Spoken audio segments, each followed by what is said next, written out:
Les animaux ont du talent. Certains sont des chasseurs nés, rapides comme l'éclair et à la vue perçante.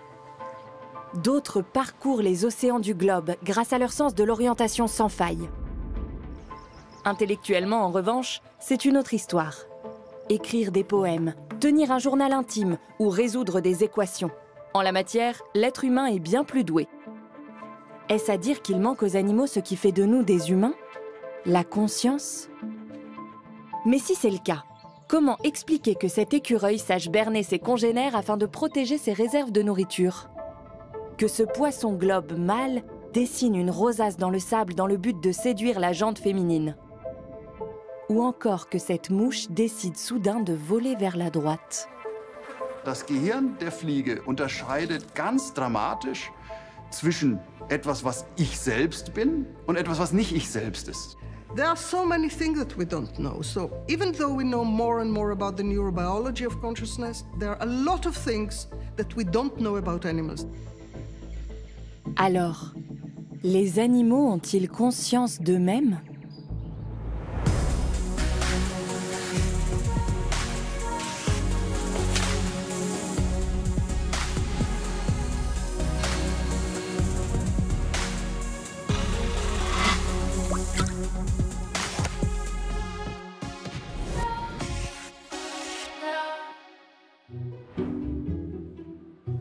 Pendant longtemps, la société occidentale a considéré que l'animal n'avait pas ou peu d'intériorité. En témoignent les musées d'histoire naturelle et leur collection de milliers de créatures conservées pour l'éternité, réduites à leur enveloppe corporelle. Fascinant et macabre, quand on sait que tous ces animaux étaient jadis vivants. People thought that animals are machines, that when you kick a dog and it cries, it's just like you kick a car. And the alarm goes off. Cette notion que les animaux ne sont rien d'autre que des machines biologiques dont l'être humain peut disposer comme bon lui semble remonte à René Descartes. Au XVIIe siècle, le philosophe français a théorisé que seul l'homme avait une conscience. Les animaux, eux, ne seraient qu'un assemblage de substances organiques, dépourvues de sentiments et d'intériorité, et incapables de penser et de s'exprimer. His view was that in order to have consciousness, you have to have rationality. And rationality is associated with language. And this also made sense to people, people of the monotheistic religions, because God created the world with words. L'un des premiers scientifiques à balayer cette idée est le célèbre naturaliste Charles Darwin. Pour lui, il ne fait aucun doute que l'homme est un animal comme les autres, né de l'histoire évolutive. He thought that when you have mate selection, when a female, for example, chooses a male, in order to choose a male, she has to compare it to other males. For example, a peahen looks at peacocks and she sees they have this wonderful tails, but this one is a bit longer than the other one, and this one is brighter, and this one is more colorful, and this one is more symmetrical. And she has to take all these things into account and decide which one is the most beautiful and which one excites her most, and then she chooses. So Darwin thought that this sense, he called it the sense of beauty, is something that is a very good indicator of consciousness. Mais un indicateur n'est pas une preuve. Et comment en avoir la preuve, puisqu'il est impossible de voir ce que les animaux ont dans la tête? Les scientifiques ont donc utilisé un stratagème pour leurs recherches, le fameux test du miroir. There was a whole industry of mirror tests. Everybody was trying to pass, everybody was taking one animal and trying to see, does it or doesn't it pass the mirror test. Funktioniert eigentlich ganz einfach. Man malt zum Beispiel so einen kleinen Farbklotz oder sowas auf das Fell des Tieres, wo es das nicht sehen kann, und stellt die dann vor einen Spiegel.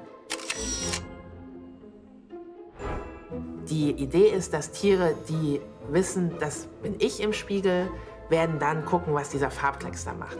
If it does rub off the red dot, big red dot on its forehead, which of course it can only see in the mirror, then it means that it realizes that it sees itself in the mirror, and that that in order to change the situation, it has to do something to itself. Das passiert zum Beispiel bei Affen, relativ klar, aber lustigerweise auch bei Spezies, wo wir das vielleicht erstmal nicht unbedingt gedacht hätten, bei Delfinen, bei Papageien, bei Schweinchen, bei Krähen und auch einer Menge anderen Spezies, also Elefanten zum Beispiel. Genau, Elefanten sind auch ganz wichtig.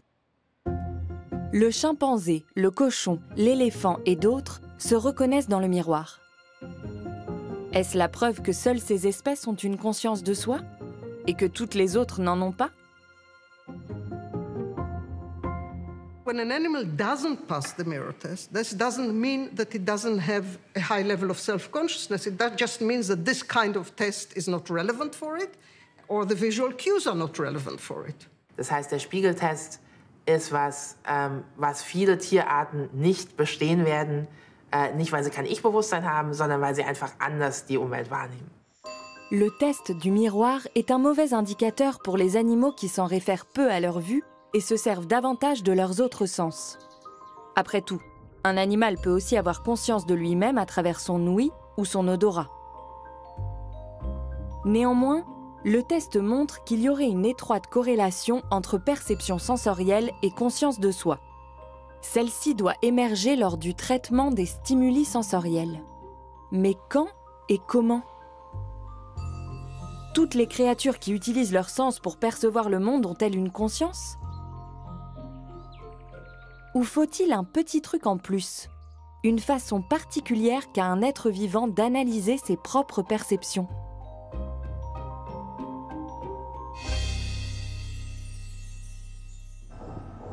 La clé de cette énigme se cache dans l'organe central du traitement de l'information, le cerveau.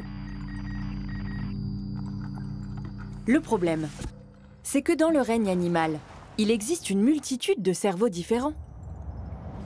Celui d'une mouche n'a pas grand-chose à voir avec celui d'un singe ou d'un poulpe. Tous ces cerveaux avaient pourtant le même ancêtre. Et cet ancêtre, à quoi ressemblait-il ? Die ersten Vielzeller-Tiere weideten auf Algenrasen auf dem Meeresboden.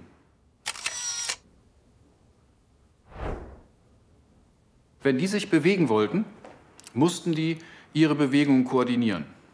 Ja? Es reichte nicht mehr, dass einfach die eine Zelle zur Nachbarzelle sprach, so wie das ursprünglich war, und sagte, also ich verändere jetzt meine Form, Nachbarzelle, verändere auch deine Form, sondern sie mussten eigentlich allen Zellen im Körper gleichzeitig sagen, mehr oder weniger, ihr Zellen auf der rechten Seite, ihr solltet jetzt besser kleiner werden, sodass wir den Körper etwas in diese Richtung lenken können. In dem Sinne kann man sich auch vorstellen, wirkte das erste Nervensystem.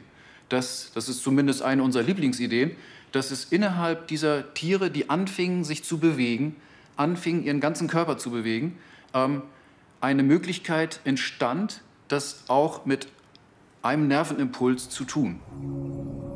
Ces méduses et anémones de mer primitives vivaient il y a plus de 600 millions d'années.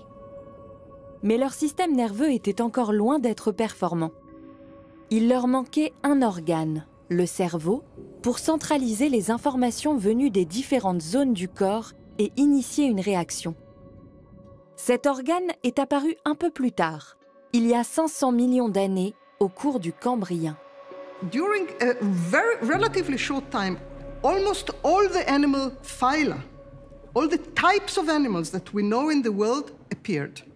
It was dominated by arthropods, lobster kind of animals, shrimps kind of animals, crabs, this type of trilobites, this kind of animals, many worms, and little fish, 3-centimeter fish, and the big predators. And some of them didn't look like anything that we know today. They were big, and they were strange, and they had 5 eyes, some of them. All kinds of very weird creatures roamed, were crawling and swimming in this world, and preying on each other, and hiding and mating. You would see a very active world. Les biologistes de l'évolution parlent d'un Big Bang zoologique. En un laps de temps très court à l'échelle de l'histoire de la Terre, le nombre d'êtres vivants explose. les animaux développent des appareils locomoteurs complexes. Le danger devient constant, car tout ce petit monde s'entre-dévore. Alle möglichen Strategien entstanden. Die Räuber fingen an, immer gefährlichere Kiefer zu entwickeln, zum Beispiel. Stacheln entstanden in den Tieren und die Bewegung wurde auch immer effizienter. Und diese Explosion auch in der Möglichkeit, den Körper zu verformen, sich zu bewegen, schneller zu werden vor allen Dingen, das und ganz gerichtet vielleicht andere Tiere zu verfolgen, das hing zusammen mit der Entstehung des zentralen Nervensystems. Manger ou être mangé. Pour survivre dans ce périlleux nouveau monde, les animaux ont dû apprendre à identifier les dangers à temps. Il est devenu indispensable d'avoir un système nerveux central, chargé d'analyser en continu les informations sensorielles et de contrôler les mouvements. Certaines créatures du Cambrien possédaient déjà les mêmes aires cérébrales que nous aujourd'hui. D'une part, le lobe olfactif, qui traite les informations liées à l'odorat et au goût. D'autre part, le cortex visuel, qui analyse les signaux de la vision. Et enfin, le cortex moteur, qui utilise les informations envoyées par les deux autres aires cérébrales pour déclencher une réponse motrice. Mais est-ce que ces trois aires fondamentales suffisent à créer une conscience? En quête d'une réponse, les chercheurs doivent forcément étudier des animaux vivants. Par exemple, la mouche.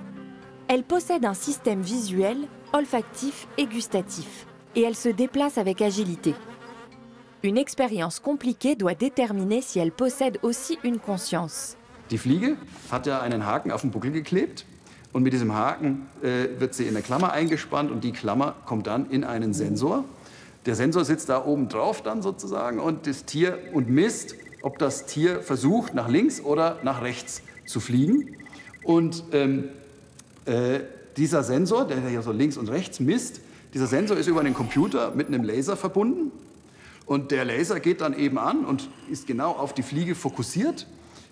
Je nachdem, ob das Tier versucht, nach rechts oder nach links zu fliegen, wird der Laser eben an oder ausgeschaltet. Nach rechts an, nach links aus oder umgekehrt. Comme avec le test du miroir, cette expérience tente de déceler la conscience de la mouche par un moyen détourné, par son comportement. L'élément clé, c'est le laser. Il est réglé, par exemple, de façon à s'allumer quand la mouche veut voler vers la gauche. Si elle le fait, le faisceau laser pointé sur sa tête s'allume et engendre une sensation désagréable. Combien de temps la mouche va-t-elle mettre à comprendre l'origine de la douleur? Et va-t-elle essayer de s'y soustraire?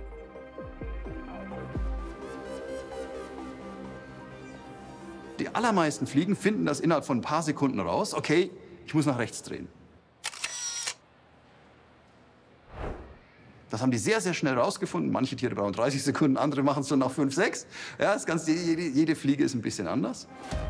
30 secondes maximum. En voilà une performance. Car au départ, la mouche ne sait rien du tout. Ni à quel moment ou pourquoi le faisceau laser se déclenche, ni même si elle peut y échapper. La mouche doit donc tester le plus de solutions possibles afin d'arriver à la conclusion « Ah, il vaut mieux que j'évite de voler vers la gauche ».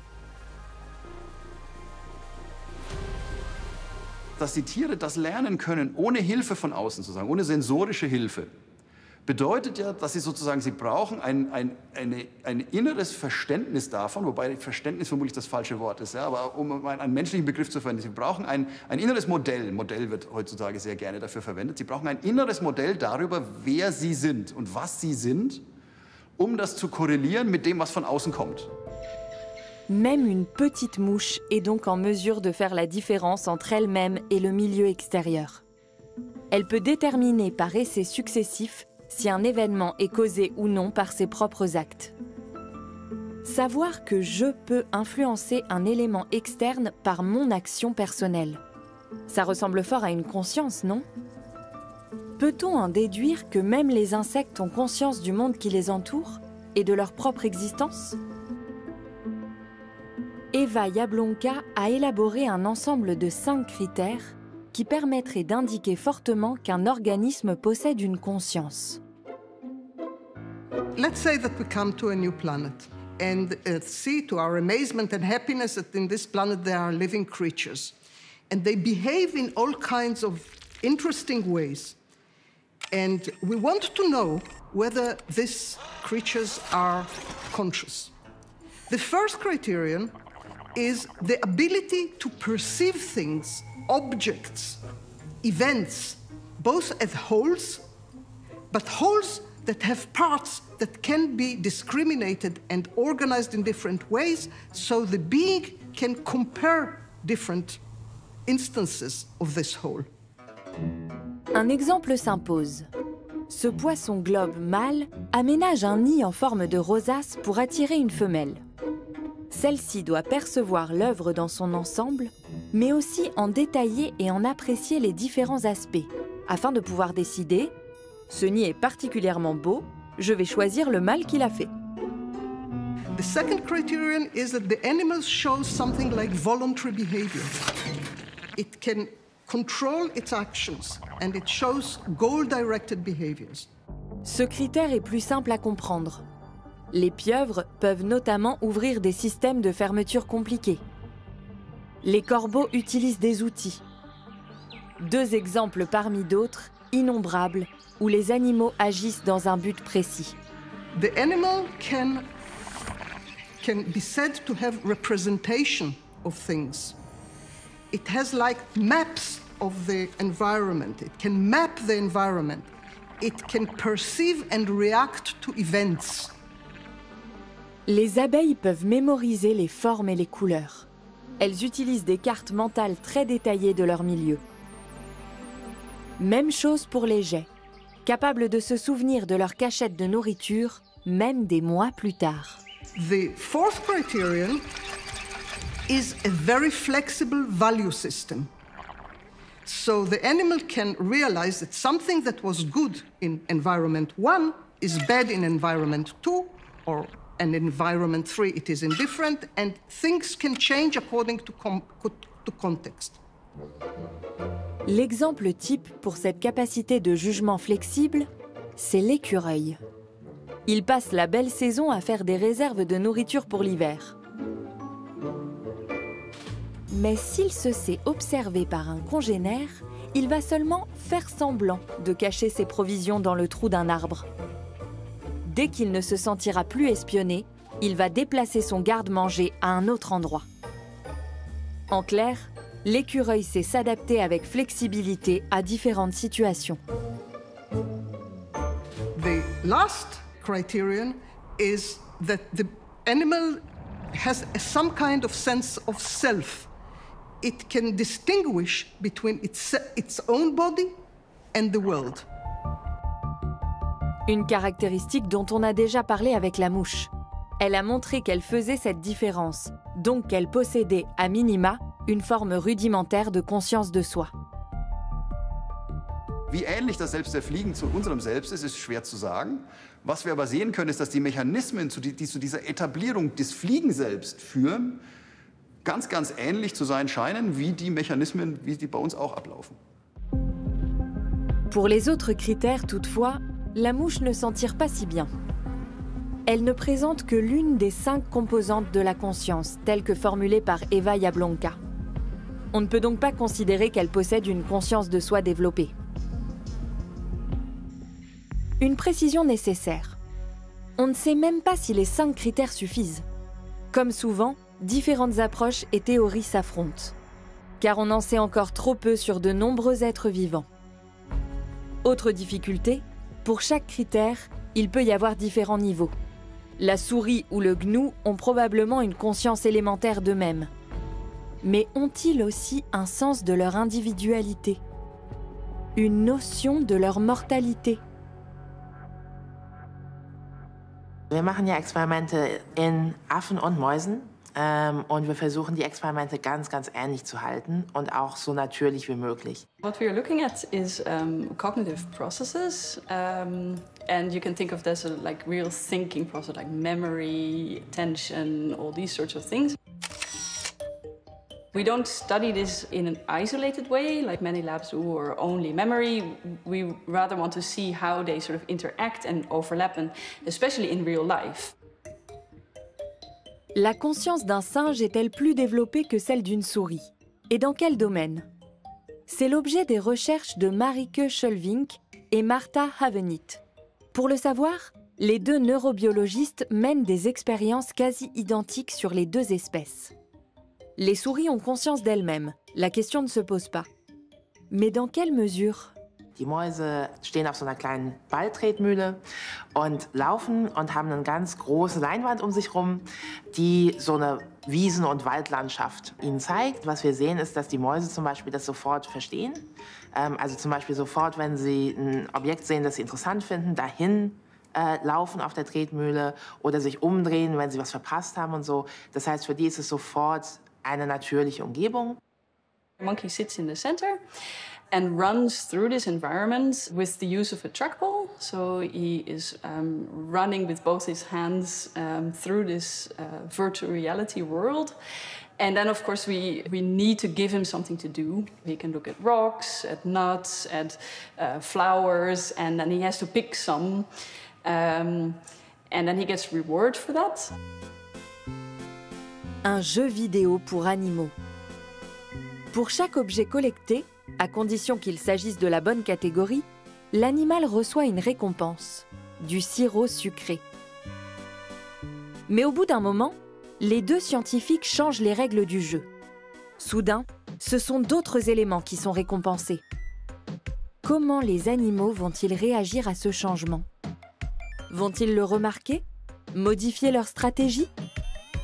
Seront-ils mécontents? Einer der größten Unterschiede ist, dass Mäuse, wenn sich eine Regel ändert, das relativ schnell mitkriegen, aber es nicht unbedingt schaffen, ihre Handlungen direkt anzupassen. Das heißt, wir sehen, dass sich das Verhalten der Mäuse direkt ändert und auch die Erwartung. Also zum Beispiel, sie gehen zu einem Objekt hin, das vorher belohnt war, jetzt aber nicht mehr belohnt ist und erwarten eigentlich schon keine Belohnung mehr. Also lecken zum Beispiel nicht, um die Belohnung zu bekommen, aber machen immer noch dasselbe.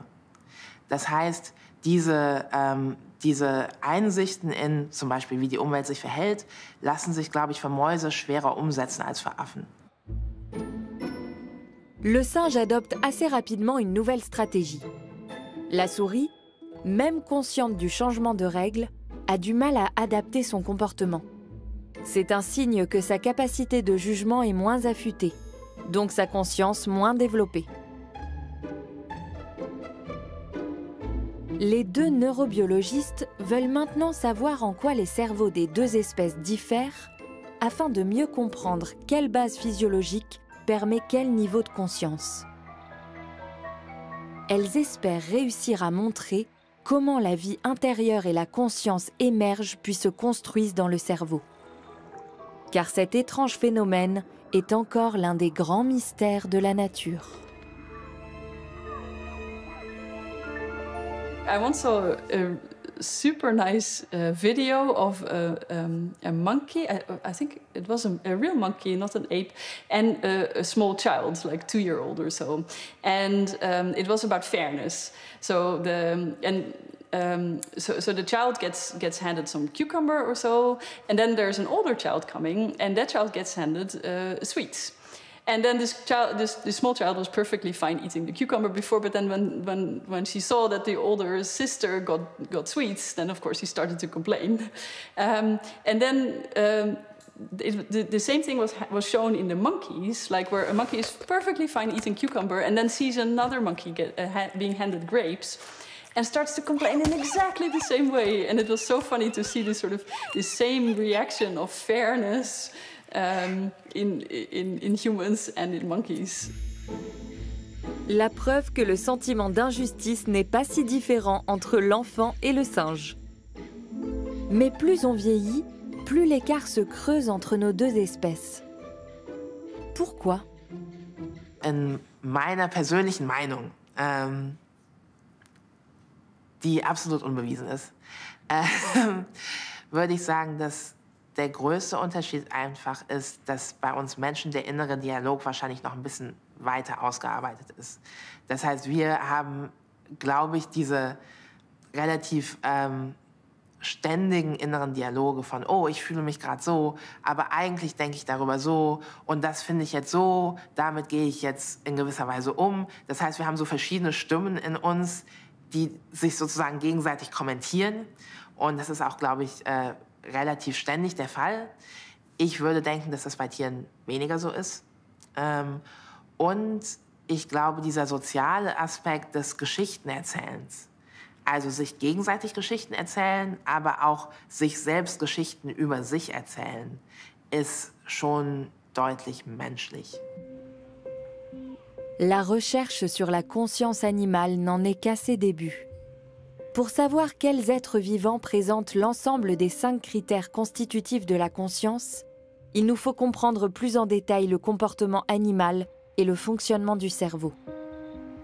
Meiner Meinung nach wird es nicht so sein, dass wir eine einzige Art auch nur finden, wo das Bewusstsein identisch ist zu dem, was wir in Menschen haben, einfach weil die Gehirne anders sind.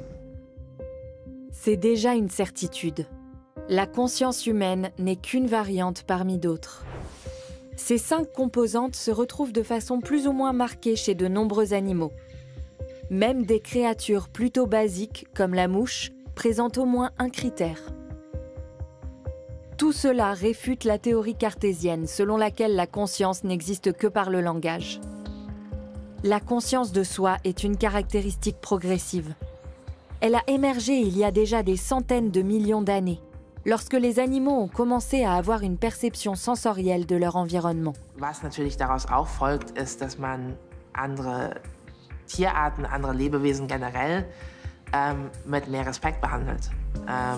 Und eben nicht davon ausgeht, dass sie sowieso nichts fühlen und nichts mitkriegen, sondern die tatsächlich in gewisser Weise als Mitbewohner behandelt. Puisque les animaux ont une conscience, même primaire, nous devrions repenser notre place dans le monde. L'être humain n'est pas le summum de l'évolution, mais seulement l'une de ses nombreuses déclinaisons. Schon oft haben wir beim Schnorcheln zum Beispiel Tintenfische gesehen. Die Neugier ist das, was so faszinierend ist bei diesen Tieren. Die haben eigentlich nicht viel von einem zu erwarten, außer Gefahr. Aber die können nicht anders, als ihre Augen, die man dann noch am besten sieht eigentlich, rausstrecken, weil sie sehen wollen. Die wollen richtig wissen, was um sie passiert. Nous ne sommes pas les seules créatures sur cette planète à être douées de sensibilité, d'une intentionnalité et d'une curiosité de l'autre. L'étude de la conscience des animaux peut transformer notre rapport au reste du monde vivant.